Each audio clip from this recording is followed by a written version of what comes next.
안녕하세요. 그리스도인의 십자가를 지켜라의 권중근입니다. 평안하십니까? 예수님의 참된 평안이 여러분과 여러분의 가족분들과 함께 또 저와 저희 가족과 함께 하기를 진심으로 바랍니다. 오늘 함께 나눌 말씀은요. 누가복음 19장 8절입니다. 삭개오가 서서 주께 여짜오되 주여 보시옵소서 내 소유의 절반을 가난한 자들에게 주겠사오며 만일 누구의 것을 속여 빼앗은 일이 있으면 네 갑절이나 갚겠나이다. 예수께서 이르시되 오늘 구원이 이 집에 이르렀으니 이 사람도 아브라함의 자손이미로다. 인자가 온 것은 잃어버린 자를 찾아 구원하려 함이니라. 다시 한번 읽겠습니다. 삭개오가 서서 주께 여짜오되 주여 보시옵소서 내 소유의 절반을 가난한 자들에게 주겠사오며 만일 누구의 것을 속여 빼앗은 일이 있으면 네 갑절이나 갚겠나이다. 예수께서 이르시되 오늘 구원이 이 집에 이르렀으니 이 사람도 아브라함의 자손임이로다.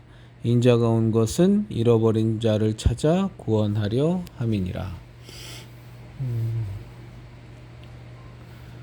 오늘은 제가 지난 시간처럼 지지난번이죠. 이렇게 좀 너무 흥분하지 않고, 물론 그 흥분도 뭐 제가 하고 싶어 하는 것도 아니고 그때 하나님께서 그런 마음을 주셔야 가능한 거니까 이렇게 말씀드릴 건 아니지만 하여간 오늘 좀 가능한 대로 좀 차분하게 제 신앙적 생각을 나눠보려고 합니다. 여러분들은 그 헌금에 대해서 어떻게 생각하시는지 모르겠습니다. 그러니까 헌금에 대해서 정말 각자의 신앙적 생각은 굉장히 다른 것 같아요. 어떤 분들은 굉장히 율법적으로 헌금 생활을 하시는 분도 있고, 또 어떤 분들은 굉장히 자유롭게 헌금 생활을 하시는 분도 있는데, 참 이게 어려운 것 같습니다. 헌금에 대해서는 이게 돈과 관련된 문제인지라 돈에 대한 욕심, 그 다음에 믿음, 신앙 막 이런 것들이 막 짬뽕이 되어 있다 보니까 성경적으로 바르게 가르친다고 가르쳐도 이제 그것에 대해서 곡해해서 제대로 받아들여지지 않고, 또 심지어는 성경을 악용해서 돈을 더 뜯어내기 위해서 그 헌금 설교를 정말로 악하게 왜곡해서 하는 목사들도 천지에 널려 있고, 그 덕분에 정말 바르게 헌금 생활을 하는 것을 가르치기 위해서 올고든 목사님들이 정말 성경에 근거해서 바르게 가르쳐도 그 아주 못돼 처먹은 아주 목사 안수만 받은 것들이 돈 욕심 때문에 아주 나쁜, 아주 왜곡된 설교들을 너무 많이 해나갔고, 이 바른 목사님들의 그 헌금에 대한 설교도 제대로 성도들에게 전달이 안 되고 자꾸 곡해되고 왜곡되는 것이 일반인 것 같습니다. 사실 성경에 대해서 11조 부분도 마찬가지고 연보라는 부분도 마찬가지고 굉장히 각자의 신앙에 따라서 이렇게 참 차이가 있는데, 하나 그 대전제는 있을 겁니다. 헌금에 대한 대전제. 첫째, 헌금은 적선이 아니다. 무슨 뭐 하나님께 거지 동냥하듯이 그 교회가 뭐 운영을 해야 되니까, 또 목사도 먹고 살아야 하니까 거지 동냥하듯이 내 자기 만족을 위해서 그냥 적선하는, 그거는 헌금일 수가 없다라는 거죠.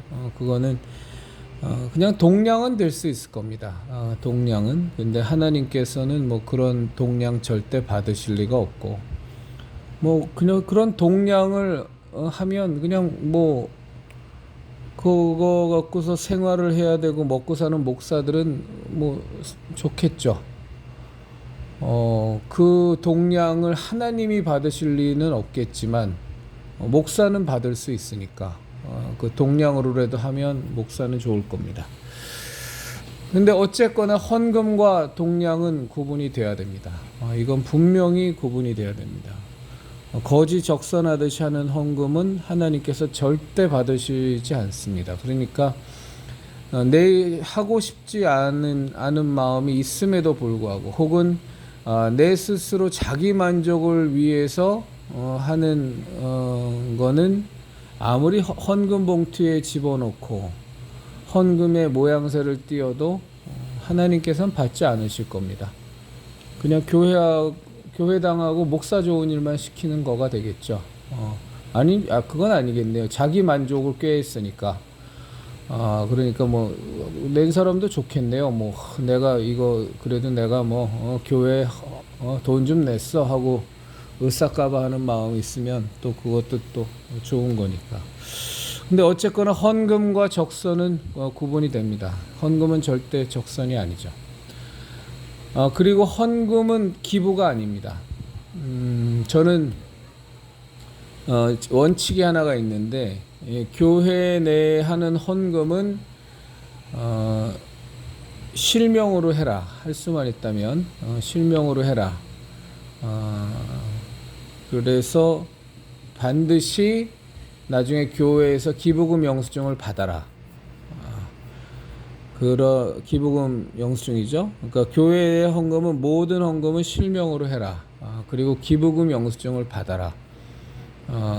그런데 그 기부금 영수증을 회사에 혹은 국세청 같은 세무기관에 제출은 하지 마라. 왜냐하면 교회에 낸 헌금을 갖고 그것을 갖고서 기부금으로 해갖고서 세금을 돌려받는다라는 건 있을 수 없는 얘기다. 이건 기부가 아니기 때문에 헌금은 기부가 아니거든요. 우리가 우리 사회적으로는 세목을 정할 방법이 없어서 기부로 되어 있지만 헌금은 기부가 아닙니다. 어린아이를 돕기 위한 해서 모금하는 거에 냈다든가 어떤 단체를 돕기 위해서 우리가 모금 돈을 보냈다든가 이런 거는 기부금이 될 수 있겠지만 하나님께 드리는 헌금이라는 거는 기부가 될 수는 없습니다. 그래서 이건 제 신앙적 생각입니다. 그런데도 불구하고 교회에서 기부금 영수증은 끊으십시오. 왜냐하면 그래야 교회에서 마음대로 자기 멋대로 쓰는 돈이 줄어들기 때문에 소위 말해서 누가 헌금통에 넣는지조차도 알지 못하는, 그래서 나중에 그 헌금에 대한 증빙 자체를 요구받을 일이 없는 돈이 많다라는 건 교회의 타락과 직결되어 있으니까 그건 좋지 않으니까. 그래서 내가 이 돈을 함부로 썼다가는 나중에 교회 정산을 할 때라든가 아니면 공동의회 보고할 때라든가 이럴 때에 문제가 될 수 있다라는 그런 경계심이 있어야 그래야 목사도 당회도 성도들이 내 헌금 갖고 헛짓거리를 못하니까. 그래서 기부금 영수증을 철저하게 내가 내 헌금에 대해서 철저하게 기부금 영수증을 받아라. 그래서 교회 내에서 함부로 그 돈을 유용하지 못하게 해라. 그러나 그걸 갖고서 세무기관에다가 국세청이라든가 혹은 회사에서 요즘은 다 대리해 주니까 회사에다가 신청을 해서 세금을 환급받는 그런 짓거리는 하지 마라. 왜냐하면 우린 기부한 게 아니기 때문에. 그래가지고 그걸로 해서 또 몇 푼이나, 또 예전에는 그 기부금 부분이 세금 환급이 컸었어요. 그래서 그것도 딱 가짜로 교회에 100만 원 1년간 100만 원밖에 헌금 안 했으면서 1000만 원 헌금했다고 목사하고 짜고 거기 별짓거리 다 해갖고서 더 많이 세금 환급 받고 그런 짓거리들도 했었는데 그게 진짜 불쌍한 거죠. 그게 뭐 하는 짓거리입니까, 그렇죠? 헌금을 한 거 갖고서 그거 갖고서 세금으로 환급을 많이 받으려고 조작을 하고 거짓을 말하고 사기를 치는 짓거리를 교회와 짜고 그 짓거리를 했으니 참 지금도 하고 있을 겁니다. 분명히 굉장히 많은 사람들이 그런 짓거리 하면 안 됩니다. 그리스도인은. 그래서 헌금은 기부도 아니고 적선도 아니다라는 거죠. 그러면 헌금은 뭐냐? 저는 현금의 분명한 정체성은 믿음의 고백이라고 생각합니다. 어떤 믿음의 고백이냐? 하나님께서 내게 있는 모든 재물이 하나님께서 내게 주신 것임을 믿음으로 그걸 분명히 마음으로 믿고 그것을 행동으로 고백하는 것이 저는 헌금이라고 생각합니다. 그래서 저는 그 11조에 대한 그 헌금도 바로 그 고백이라고 생각하거든요. 하나님께서는 나에게 열의 재물을 허락하셨지만 그러나 하나님께서는 그것의 10분의 1만 그 11조를 하나님께 헌금하는 것을 보고서도 너가 원래는 10개 모두가 다 하나님께로부터 왔으므로 하나님께서 원하신다면 너는 10개를 다 내는 것이 다 하나님께 돌려드리는 것이 마땅하지만 그러나 우리의 아버지 되신 우리를 사랑하신 하나님께서는 너의 필요에 따라서 사용을 하고 다만 10분의 1을 너가 믿음의 고백으로 모든 재물이 하나님께서 왔음을 고백하는 믿음의 고백으로 11조를 한다면 이제 모든 재물을 네가 받은 하나님께 받은 모든 재물을 헌금한 것과 동일한 것으로 하나님께서 인정하시겠다라고 하는 것이 저는 이제 11조의 개념이자 헌금도 같은 맥락이라고 봅니다. 그러니까 믿음의 고백인 거죠. 모든 헌금이 모든 것이 하나님께로 왔음을 고백하는 그리고 정말 예수님께서 말씀하신 것처럼 작은 자에게 물 한 그릇을 갖다 주고 옥에 갇힌 자에게를 돌아보고 줄인 자를 먹이고 목마른 자에게 물 한 그릇을 갖다 주는 그 소자 하나에게 이제 그것이 곧 바로 예수님을 대접한 것과 동일하고 그래서 그에 대한 그 너무나도 우리가 생각지 않았던 어마어마한 보상을 우리가 예수님께서 우리에게 베풀어 주시는 것을 약속하신 것처럼 우리가 그것을 믿고 우리가 헌금을 함으로 그 헌금이 어려운 이웃에게 정말 힘든 이웃에게 또 돈이 없어 공부를 못하는 이들에게 이렇게 다 전달되는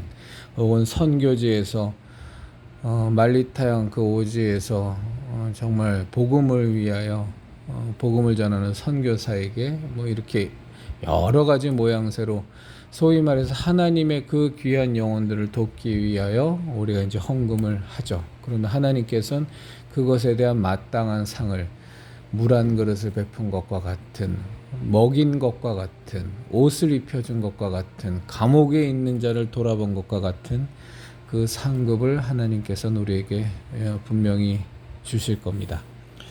그런데 이제 여기서 우리가 하나 좀 생각해 볼 문제는 뭐냐면 그러면 헌금은 꼭 교회에다가만 해야 되느냐 라는 부분은 좀 심각하게 고민해 볼 부분입니다. 제가 오늘 삭개오의 이 말씀을 읽은 것도 사실은 그 맥락이 있는데 그러니까 우리가 교회라는 것은 우리가 성전된 우리가 교회인 것이고 또 성전된 성도들이 모인 공동체도 또 교회죠. 그리고 그 모인 공동체가 필요에 따라서 건물을 짓고 예배당을 지어서 또 무슨 교회 우리가 건물로서 외형적으로 보이는 교회라고 합니다. 그럼 그 외형적인 교회는 당연히 운영하는 데 비용이 들어가죠. 그렇죠? 당연히 들어가는 거니까. 무슨 수로 전기세를 내고 무슨 수로 수도세를 내고 무슨 수로 난방을 하고 무슨 수로 점심을 준비하고 뭐 이런 일들을 하겠어요. 그러니까 당연히 비용이 드니까. 그리고 그 교회 리더인 목사에게도 사례비를 드려야 되고 또 목회비가 지급이 돼야 돼서 목회 활동을 열심히 할 수 있게 이제 그런 것들을 우리가 지원해야 되니까 뭐 당연히 또 돈이 들죠. 그래서 사실은 이제 그 우리 성도들은 교회에다 헌금을 합니다. 교회에다 헌금을 해서 그 모여진 헌금으로 교회의 필요 경비도 쓰고 또 목사들 또 사례금도 드리고 이제 그리고 또 남는 것을 갖고 또 남는 것을 혹은 허리띠를 졸라매고 뭐 어려운 이웃을 돕는다든가 선교사를 돕는다든가 이제 각양의 하나님이 원하시는 일을 합니다. 자, 그건 좋은데 그러면 우리는 모든 헌금을 교회를 통해서 그렇게만 해야 되냐? 전 절대 그렇게 생각하지는 않습니다.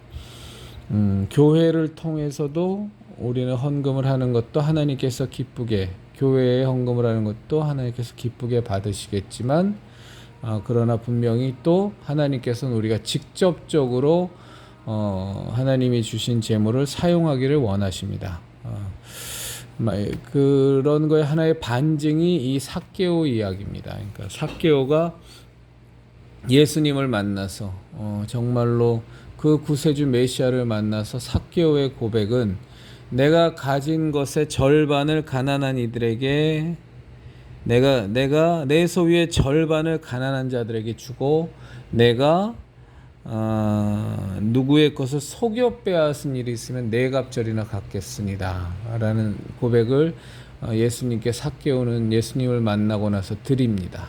그리고 예수님께서는 오늘 이 집에 구원이 임하였다라고 예수님은 칭찬하시죠.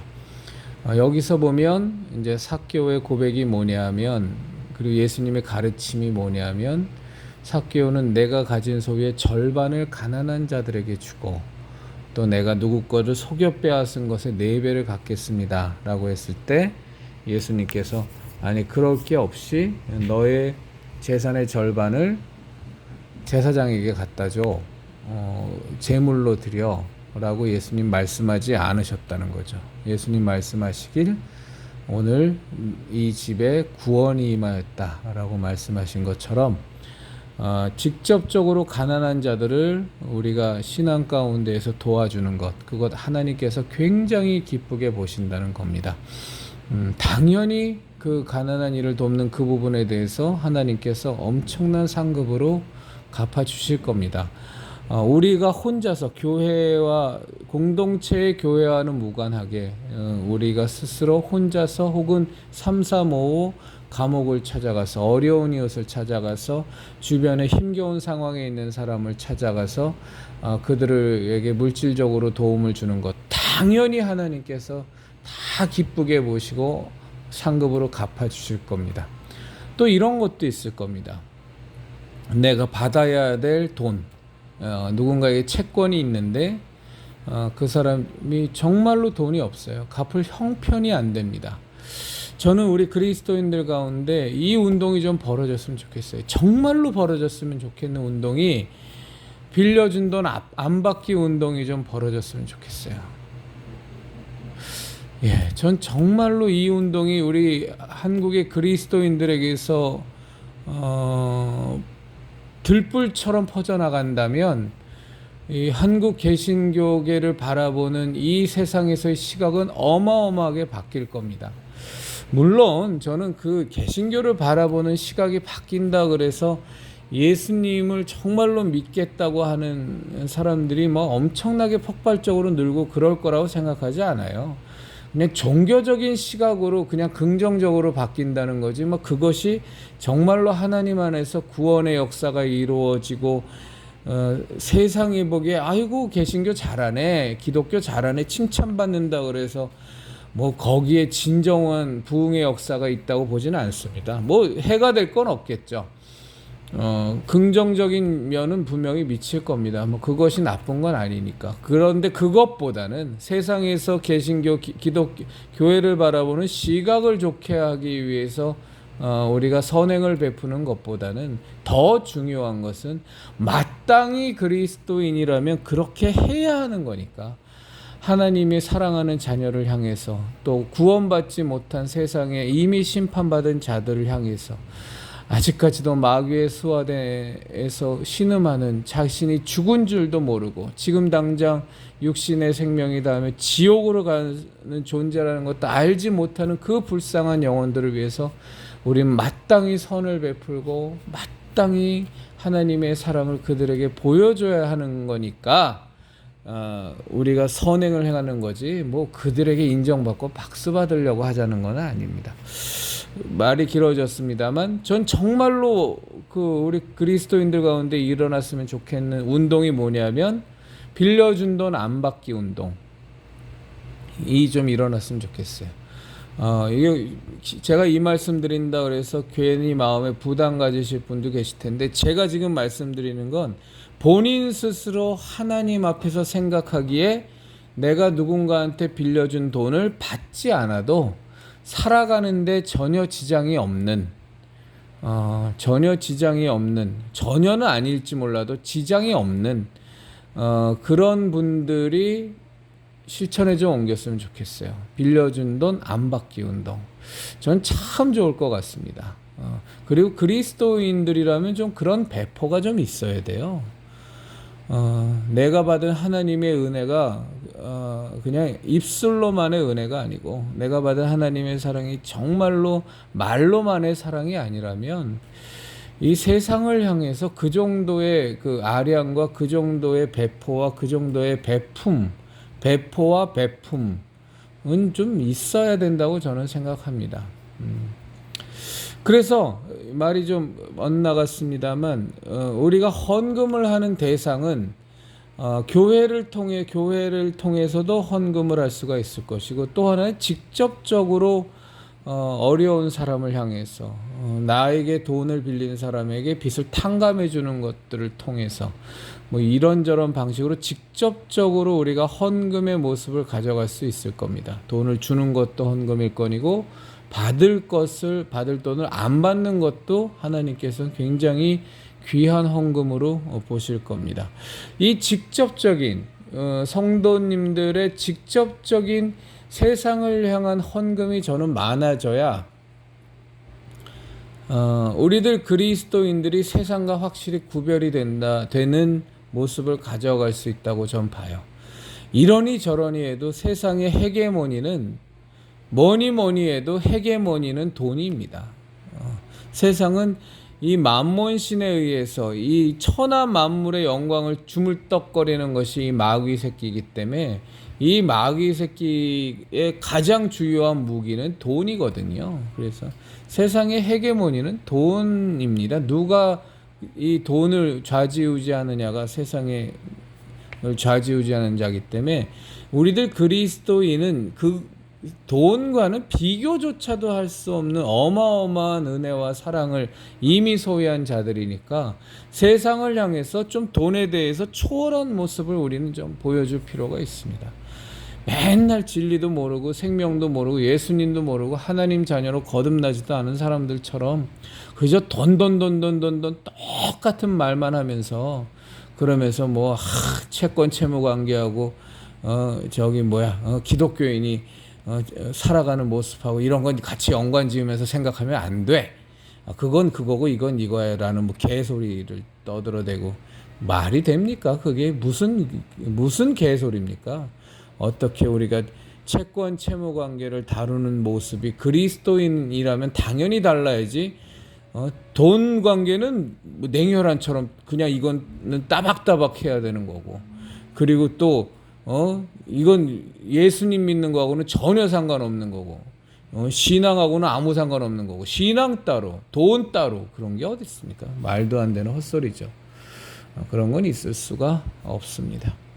그래서 제가 이제 헌금 부분을 오늘 얘기가 나왔으니까 마저 마무리를 하면 저는 우리들 그리스도인들이 우리들 이 십자가 그리스도인의 십자가를 지켜라의 우리 십자성 형제자매님들이 교회에 내는 헌금도 열심을 하시되 개인적으로 사람을 향해서 또 하나님의 일을 놓고 개인적으로 하는 헌금도 많이 하셨으면 좋겠어요. 저는 한 절반 정도 하시면 어떨까 싶어요. 이게 교회에 돈이 많아지면 좋을 건 없습니다. 교회에 돈 많아지면 타락합니다. 그건 100% 타락합니다. 돈 앞에서 장사가 없습니다. 그 이제는 소천하셨지만 그 한때 최고령 목사셨던 방지일 목사께서 목회 성공의 두 가지, 목회 성공하려면 두 가지만 조심하면 된다. 그분이 이제 손양원 목사님이 방지일 목사님 후배거든요. 그러니까 그 정도로 이제 굉장히 시니어셨죠. 이제는 뭐 소천하셨습니다만, 그분이 목회를 성공하기 위한 두 가지 방법이 뭐였냐면 너무 심플했습니다. 목사가 돈에 연연하지 않고, 돈의 유혹에 빠지지 않고, 그리고 여자하고 간통질 안 하면, 간음질 안 하면, 그러니까 돈과 여자죠. 그러니까 돈의 노예가 안 되고 간통질 안 하면 목회 성공할 수 있다는 얘기를 하셨는데, 저는 그 얘기 듣고서 아유, 무슨 뭐 저렇게 말씀을 저렇게 무책임하게, 제가 그분 설교 때 들은 말이거든요. 그래서 무책임하게 저렇게 말씀하시나 싶었는데, 세월이 그때 그 말씀을 들을 때가 제가 20대 때 그 말씀을 들었거든요. 그래서 아유, 어떻게 저게 목회 성공의 비결인가? 목사들을 너무 우습게 보는 거 아니신가? 그때 이미 80이 넘으셨을 때죠. 그러셨을 거예요. 70대 후반, 80대 뭐 이렇게 되셨을 텐데. 그런데 저는 요즘 100% 동의합니다. 목사를 타락시키는 가장 큰 원인은 돈이고요. 돈 많으면 목사 타락합니다. 교회에 쌓인 돈 많으면 목사 타락하고요. 목사 재산 많아지면 목사 타락합니다. 이건 100%입니다. 100%. 100% 타락합니다. 그리고 또 하나의 타락의 원인이 간음질, 간통질 하는 여자 관계 때문에 타락합니다. 여자 목사들은 남자 관계 때문에 타락합니다. 전 이제는 방지일 목사님 그 말씀에 대해서 아주 100% 받아들입니다. 그래서 교회에 돈이 많이 쌓이는 거 좋지 않아요. 예전에 그 감자탕 교회 들어보셨는지 모르겠지만, 왜 그 교회는 헌금한 그 돈을 그 다음 주까지 아주 특별한 목적 헌금 빼고는 한 주 이상을 교회 통장에다가 안 둔다 그러잖아요. 그거 쌓이게 되면 그것 때문에 교회 타락하니까. 지금도 그러는지는 모르겠습니다. 초창기 때 그렇게 이제 그 소위 말해서 굉장히 청렴하게 했다가 뭐 그 다음에 다 엉망진창으로 망가지는 교회들이 뭐 대부분이라서, 뭐 지금도 감자탕 교회가 있는지 또 그러고 있는지는 제가 모르겠습니다만, 초창기 때는 하여간에 그랬습니다. 근데 그 뒤로 감자탕 교회도 뭐 엄청나게 많이 교인들 놀고 뭐 그러면서 많이 망가졌다는 얘기를 들어서 그 얘기 듣고, 그리고 설교를 몇 편 들었다가 이제 설교가 이제 망가지는 교회의 목사들이 하는 설교의 전형적인 유형이 있거든요. 전형적인 유형. 여러 가지 유형이 있지만 가장 전형적인 게 뭐냐면 이제 목소리에 기름기 끼고, 설교는 되게 세련되어지고 말은 되게 따발총처럼 다다다다다다 아주 세련되고 폭포수처럼 유려하게 잘 하는데, 그리고 거기에 기름칠은 번드르르 해서 그냥 기름이 만지면 뚝뚝 손에 묻어날 정도로 기름칠은 많이 돼 있는데 사람의 가슴을 뜨겁게 하는, 내 안에 예수 그리스도의 그 십자가 대속의 그 은혜가 내 안에서 불일 듯 일어나는, 정말 주 예수 그리스도를 십자가에 못 박아 죽이시면서까지 우리를 구원코자 하셨던, 그리고 지금도 동일하게 우리를 그렇게 사랑하신 하나님의 사랑과 정말 성령님의 그 감동케 하심이 그냥 내 가슴속에서 막 용서섬치는 그런 것들이 이제 목사 타락하고 이제 변질되기 시작하면 이제 다 없어지죠. 그냥 기름칠만 돼 있고, 목소리는 개기름이 껴 있고, 무게가 들어가 있고, 설교할 때 그 문장의 끝 부분이 점점 길어지면서 이제 소위 말해서 똥폼만 잡죠. 똥폼만 잡는 그렇게 되면 이제 타락하는 겁니다. 근데 그때 그 감자탕 교회의 설교가 많이 안 좋아졌다는 얘기를 듣고서 제가 한두 번 들었더니 역시 그 모양으로 가고 있어서 여기도 볼장 다 받구나 하고서 그 뒤로는 안 봤는데 뭐 모르는 거니까요. 지금 또 다시 회개하고 좋은 교회로 돌아갔을지도 모르겠습니다. 오늘 헌금 얘기하는 겁니다. 그래서 헌금을 좀 개인적으로 이렇게, 근데 개인적으로 그 헌금을 온전히 쓰려면 굉장히 수고하셔야 돼요. 왜냐하면 그냥 내가 열만큼 헌금하고자 하는데 그걸 교회에다가 열을 다 주면 그럼 교회가 알아서 그거를 이렇게 쓰지 않습니까? 근데 교회에다가 5 내고 5은 내가 개인적으로 하나님이 원하시는 곳을 찾아서 헌금하겠다고 하시면 당연히 신경도 더 쓰셔야 되고 다리품도 팔아야 되고 이제 그렇죠. 그런데 그 수고를 하시는 겁니다. 정말로 하나님께서 주신 재물을 아름답게 하나님의 뜻대로 사용하기 위해서 그 수고를 하시는 겁니다. 그리고 교회가 부유해져서 타락하는 것을 막기 위해서라도 그 수고를 하시는 겁니다. 이 마태복음에 보면 이제 부자 청년이 예수님께 와서 어찌하여야 영생을 얻겠습니까? 하고 이제 물어보죠. 그때 예수님께서 십계명을 말씀해 주십니다. 너희가 계명을 지켜라. 그리하면 영생을 얻을 거다. 그랬더니 그 청년이 얘기합니다. 제가 어려서부터 이것들은 다 지켜왔습니다.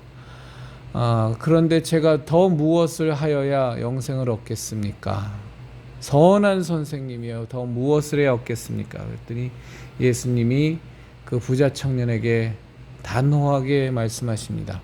그 부자 청년에게 있어서 우상이 돈이라는 것을 예수님은 정확히 꿰뚫어 보시고 말씀하시죠. 네가 가진 그 재물을 가난한 이들에게 나누어 주고 너는 나를 좇으라 라고 말씀하십니다. 가난한 이들에게 나누어 주고 너는 나를 좇으라. 그래서 그 부자 청년이 재물이 많은 거로 근심하여 가니라 라고 했습니다. 그 뒤에는 이제 부자가 구원받기가 낙타가 바늘기 이제 이 얘기가 나오는 거죠. 이제 거기서 보면 예수님 말씀하신 길을 네가 가진 모든 소유를 팔아 제단에 가서 제사장에게 바치고가 아니죠. 그렇죠?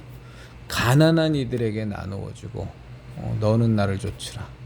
제단에 갖다 바치고 너는 나를 좇으라가 아니라 가난한 이들에게 나누어 주고 그러니까 그 모든 것들, 나의 헌신, 나의 헌물 이런 것이 우리 신약 시대에서는 이제 우리가 유형의 교회라고, 제단을 유형의 교회라고도 이렇게 상치해서 볼 수 있으니까 그럴 경우 보면 교회에다가 내는 것만이 헌금은 아니구나. 정말로 하나님이 기뻐하시는 건 교회를 통해서 교회의 운영비도 필요하고 교회도 또 많은 지역사회에서 하나님 일들을 해야 되니까 또 이 나라를 위해서 또 교회 비전을 위해서 하나님 일을 해야 되니까 교회에도 헌금을 하지만 제가 가장 바람직하다고 보는 건 교회의 한 절반 정도, 그리고 절반 정도는 좀 피곤하고 불편하시더라도 수고스러우시더라도 개인적으로 그 헌금을 드릴 수 있는 곳, 그것이 사람이든 어떤 일이든 무엇이든 그곳을 찾아서 이렇게 헌금하시는 것이 저는 바람직하다고 봅니다. 조금 정리하면 헌금은 절대 적선이 아니다. 그리고 헌금은 기부도 아니고, 그러니까 전 기부금 영수증 같은 거 아주 절대 그거 국세청에 내고 그러면 안 된다고 봅니다. 혹시 제 말에 동의가 되시는 분은 올해부터 하지 마십시오. 교회에서 기부금 영수증은 받으십시오. 교회가 돈을 함부로 유용하지 못하게. 그렇지만 그거 받더라도 그거 갖고서 세금 환급 받지 마십시오. 우리가 언제 기부했습니까? 교회에. 우리의 믿음의 고백인 헌금을 드린 거죠. 기부가 헌금은 아니지 않습니까? 그렇죠? 기부는 기부고 헌금은 헌금이니까. 그렇게 해서 그래서 기부가 아니다. 그리고 동량이 아니다. 적선이 아니다. 그거 자꾸 헷갈리지 마라. 그래서 그런 말씀을 좀 정리해 드렸습니다. 오늘 이제 몇 가지 내용을 우리 형제자매님들과 함께 좀 나눌 텐데요.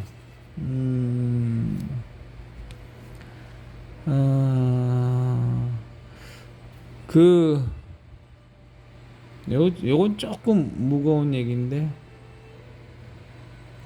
그래도 뭐 잠깐 얘기하겠습니다. 그러니까 이제 저는 이념적으로 보수 우파입니다. 그리고 아시는 분은 다 아시겠지만 보수라는 개념은 프랑스 대혁명이 일어나고 난 뒤에 그 잘못된 급진적인 개혁에 대한, 그래서 프랑스 혁명에 대한 고찰이라는 책을 에드먼드 버크가 그 책을 쓰면서 거기서부터 보수의 개념이 나오는데, 그 보수의 개념은 철저히 기독교 정신에 기반합니다. 근데 참 우리가 보수의 이 이념성을 갖고 살아가는 게 정말로 어렵습니다. 이게 왜 그러냐면 옳기 때문에 어렵습니다. 이 좌파, 좌익의 개념, 사실 진보라는 말은 말도 안 되고요. 그냥 그건 저 좌파들이 만들어 놓은 프레임인데, 그래서 그냥 전 진보란 말 안 쓰겠습니다. 그냥 좌파라 그랬습니다. 저 좌익 빨갱이 사상을 가진 사람들은 정말로 편해요. 왜냐하면 이번에 문재인 정권 때도 여실히 증명되어 있습니다만, 뭐 김대중 때도 마찬가지고 노무현 때도 마찬가지고 뭐 문재인 때는 가장 심했고, 이 좌파 빨갱이들은 나라의 곳간이고 뭐고 자기네들의 포퓰리즘을 위해서, 인기 영합을 위해서, 자기네들의 배를 불리기 위해서 그냥 다 거덜을 내요. 그냥 있는 대로 없는 대로 다 닦았습니다. 그래서 문재인 정권 5년 동안 빚이 400조가, 우리나라가 그 외국에 대한 외채가 400조가 늘었잖아요. 그러니까 이거 만약에 이재명이가 대통령 됐으면 지금 1000조로 늘어나 600조, 박근혜 대통령 때 600조까지 줄였던 외채가 문재인 5년 동안에 1000조가 됐거든요. 1000조가 넘었죠. 이거 만약에 이재명이가 됐으면 이거 2000조도 넘게 갔을 겁니다.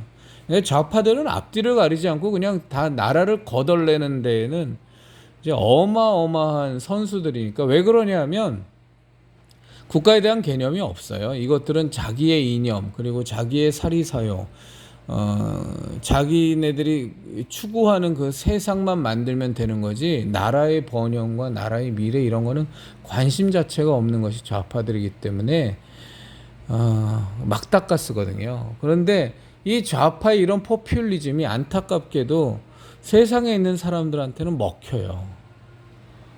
왜 먹히냐면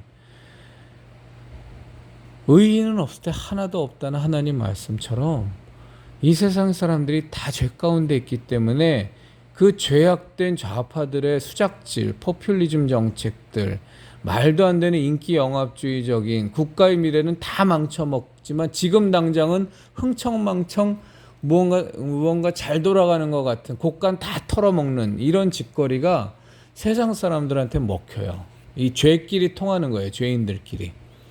근데 보수우파 정권이 들어오면 가장 이승만 대통령님도 마찬가지고, 박정희 대통령님도 마찬가지고, 그 다음에 전두환 대통령, 그 다음에 전두환 대통령 때도 마찬가지고, 노태우 때도 마찬가지고, 이명박 박근혜 때도 마찬가지인데, 이 보수우파의 성향을, 이명박은 하여간에 일단 포함시켜서 말씀드리면, 이 보수우파 대통령이 되면 나라의 경제가 발전이 되고 곳간이 튼튼해지고 빚이 줄죠. 그래서 나라가 건강해져요. 튼튼해져요. 미래지향적으로 바뀌죠. 그런데 사람들은 별로 안 좋아요. 왜냐하면 맨날 허리띠 졸라매고 살라 그러고, 열심히 살라 그러고, 땀 흘려 노동하라 그러고, 땀의 대가를 우리들은 받아야 된다 그러고, 공짜 없다 그러고, 우리가 수고해서 우리가 더 많은 걸 얻을 수 있는데 왜 공짜 거리면서 거지같이 살려고 그러냐고 그러고, 이런 인간의 죄악된 본성이랑 반하는 것이 보수 우파의 이념이기 때문에. 왜 반하냐? 하나님을 믿는 기독교 정신에서 나온 게 보수 우파의 정신이어서, 인간의 이 죄악된 육체의 죄악된 그 속성하고 이게 부대껴요. 반한단 말이에요. 그래서 보수 우파 정권을 이 세상 사람들은 별로 안 좋아합니다.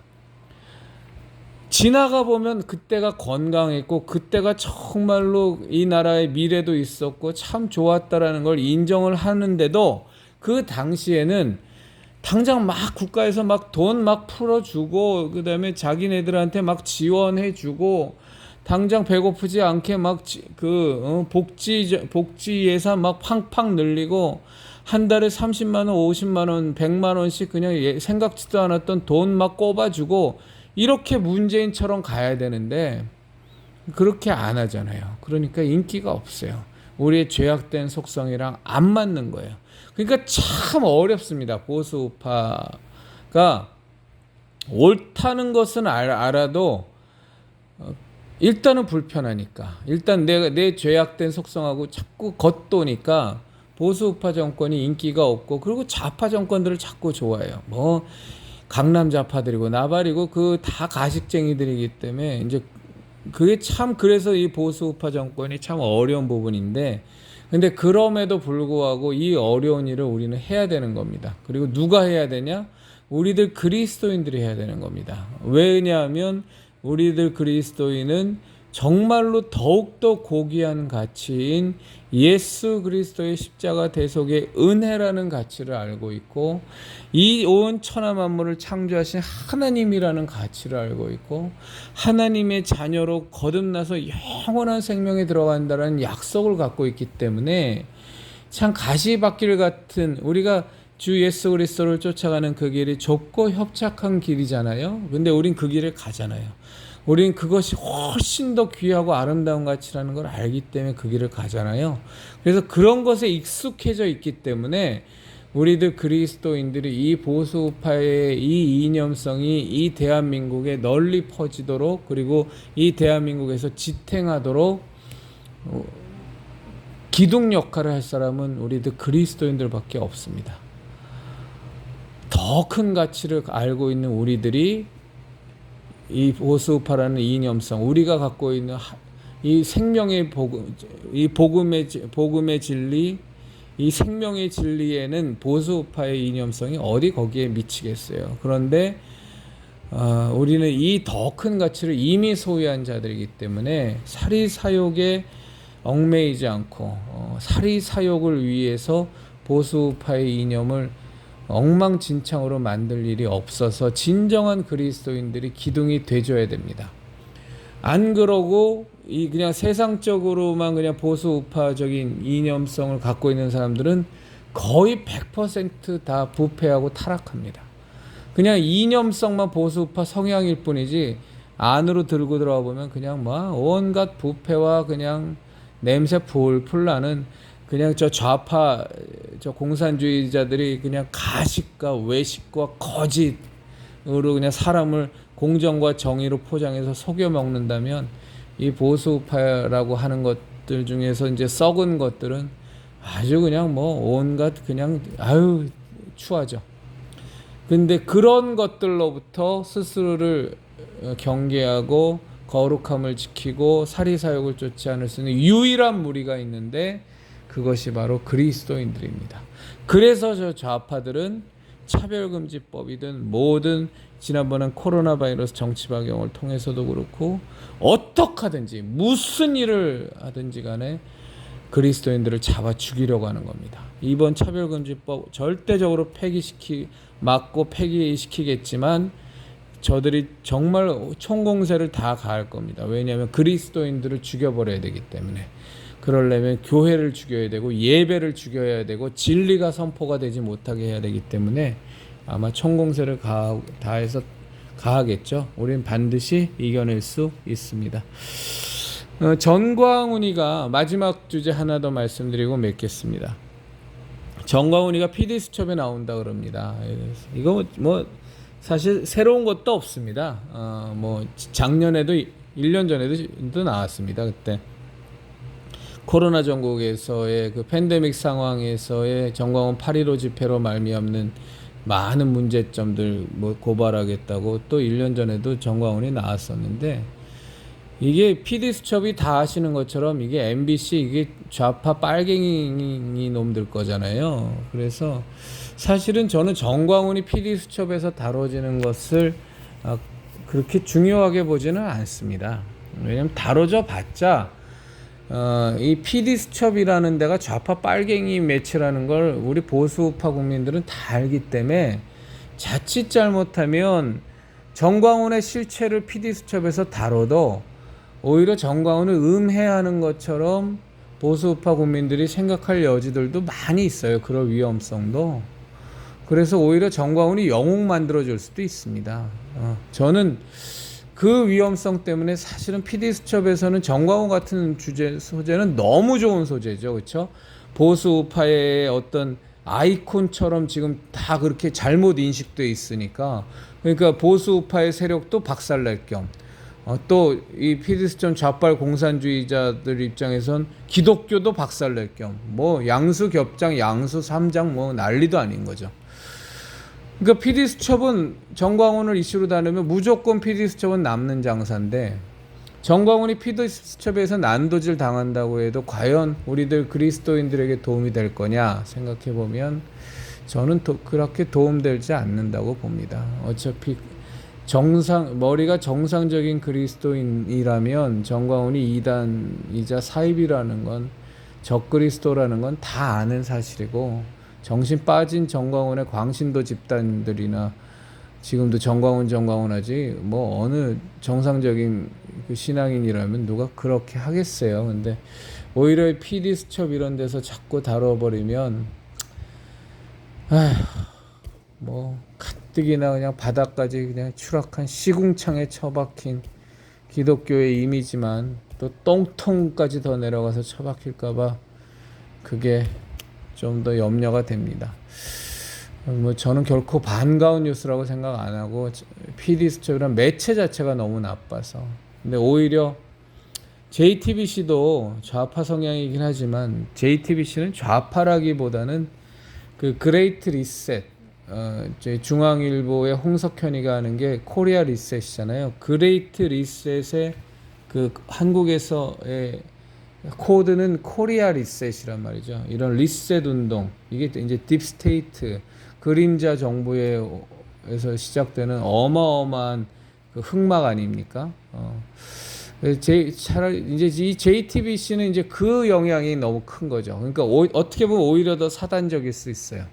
이 그레이트 리셋이라는 개념 자체가 이 적그리스도가 오는 것을 준비하는 굉장히 사탄적인 큰 숨어 있는 운동이니까 아주 아름답게 포장된,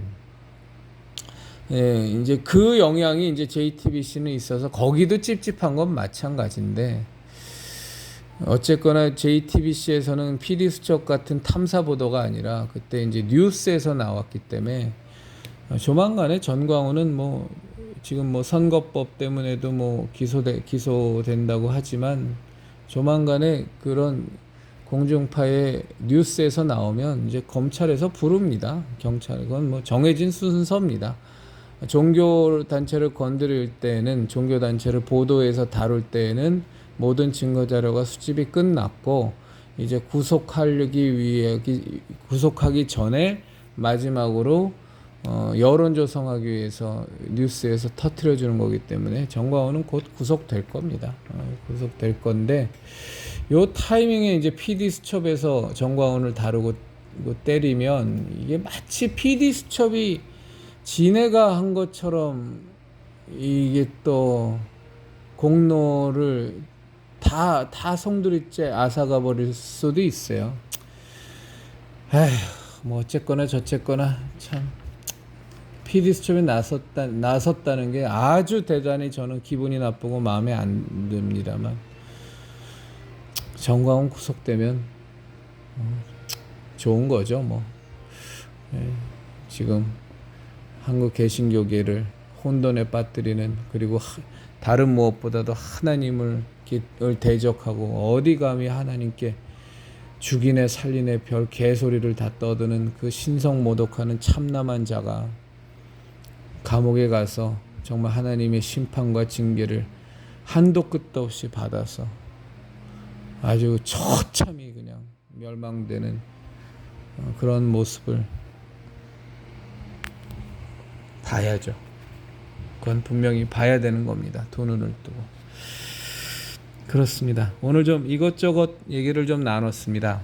그리고 제가 지난번에 어저께 우리 십자성만의 예배를 드려야 될 것 같다, 그 생각이 많이 드는데 기도 부탁드린다, 하나님의 인도하심을 받기 위해서 기도 부탁드린다는 그 영상을 찍었는데 오늘 하루도 계속 기도하고 또 이런저런 의견을 듣고 또 계속 기도하면서 드는 생각은, 지금 오늘 이 시간까지는 예배 처소는 무조건 만들어야 되겠다는 생각입니다. 이건 고민할 부분이 아니구나. 마땅히 우리가 십자성만의 별도의 예배를 드려야 되는 것이 이게 지극히 당연하고 마땅한 거겠구나라는 생각을 갖습니다.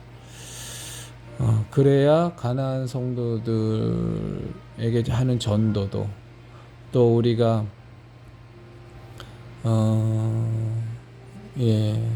지금 현재에도 갈 교회를 정하지 못해서 너무나 힘겨워하는 우리 십자성 내 형제 자매님들도 예배 드리셔야 되니까, 그래서 십자성만의 자체 예배는 반드시 있어야 되겠다.